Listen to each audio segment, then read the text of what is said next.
Hello. हा हा दादा, मी डोईफोडे बोलतोय. बोला.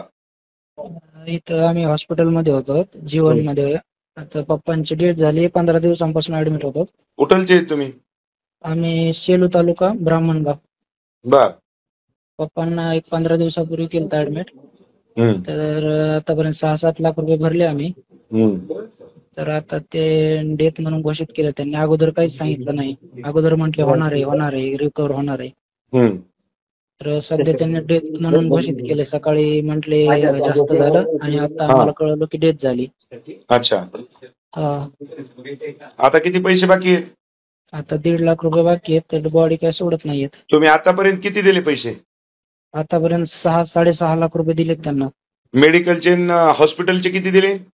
मेडिकलचे 3-3.5 लाख दिलेत, आणि हॉस्पिटलचे 3-3.5 लाख. हॉस्पिटलचे 3.5 लाख, मेडिकलचे 3.5 लाख, हो हो आणि आता 1.5 लाख म्हणाले द्या. हो. अजून 1.5 लाख म्हणजे उधारी राहिलेली ना, तर ते द्या म्हणतोय. तर डेड बॉडी देईनच. हो, डेथ देत नाहीयेत. ते कोण आहे? डॉक्टरला द्या फोन, तिथं कोण असतील ते डॉक्टर गेलेत नाहीत ना, त्यांचे स्टाफ आहेत आता. द्या. जे कोणी असेल त्याला फोन द्या. बरोबर. तर मग डॉक्टरचा नंबर द्या. बरोबर, चालेल चालेल. द्या लगेच. हो हो सर, लगेच. नाही नाही, त्यांचे बांगर साहेब आहेत, यांना पहिले बोला. कोण मॅनेजर कोणी असेल तर त्यांना द्या. नमस्कार सर. नमस्कार. आमदार बांगर बोलतो. हा सर. अरे आता त्यांनी 3.5 लाख रुपये तुम्हाला दिले, 3.5 लाख रुपयाचं मेडिकल केलं. आता सर. 1.5 लाख रुपये, आता त्याची परिस्थिती नाही, तर तुम्हाला सांगतो की मला वाटतं आता पेशंटही मेला. मग त्याला देऊन टाका डेड बॉडी त्यांची. सर, 1 मिनिट बोलू मी. हा बोला.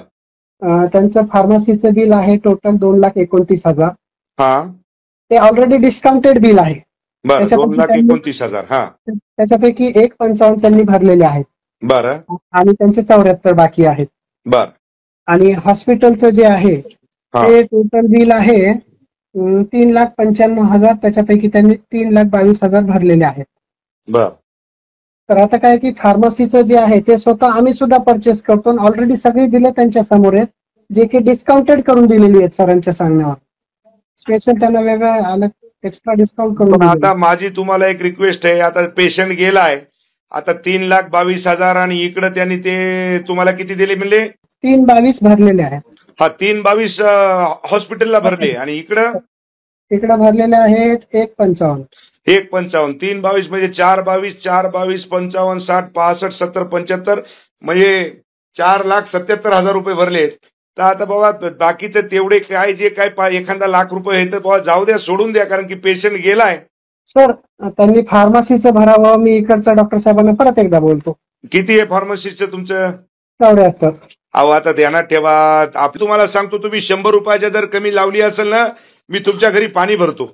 नाही सर, तसं नाही, पण हॉस्पिटलनी काय केलं? अरे दादा, इकडं ऐका, बरोबर आहे हो, पण आता पेशंट मेला ना हो. आता ते काय त्याला तुम्हाला सांगतो ते, आता तुम्ही तिकडे म्हणता ते बाकीचे मी माफ करतो, हे फार्मसीचे माझी रिक्वेस्ट आहे बाबा, तेवढं माफ करा.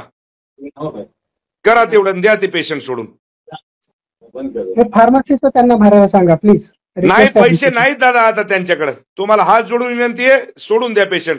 आता मेल्याच्या नंतर आता इतके पैसे दिले ना हो, 3,22,000 दवाखान्याचे दिले, तुमचे दिले 70-80 हजार रुपये. तर ज्या गोष्टी आम्ही पण बाहेरून विकत घेतो त्याला आम्हाला दादा बरोबर आहे, पण आड्याच्या दिड्या मी आहो इकडं ऐका, माझी पीएचडी आहे हो. हॉस्पिटल बाबा नंबर 1च आहे, त्याच्यात काही विषय नाही. पण आमची एक रिक्वेस्ट आहे तुम्हाला, हात जोडून विनंती आहे, ते पेशंट द्या सोडून. आम्ही सर पेशंट करता बिलकुल मदतीलाच आलोय मी. अहो पण 4 घंटे झाले ना दादा, डेड बॉडी हे तिथं. सर त्यांना फार्मसीचं क्लिअर करायला दादा इकडं ऐका, 4 घंटे झाले डेड बॉडी तिथं आहे. तुम्हाला आता बाकीचे पैसे भेटणार नाहीत. मी त्यांना सांगतो पेशंट घेऊन जा. काय करायचं तर करा, तुम्हाला काय गुन्हा दाखल करायचा तर करा. आमच्या ज्यानं पैसे भरणं होत नाही. द्या त्याला फोन. सर बोला. हा, पेशंट घेऊन जा रे बाबा. त्याला काय गुन्हा दाखल करायचा तर करू द्या. आपला पेशंट उचलून घराकडे घेऊन या. हो सर.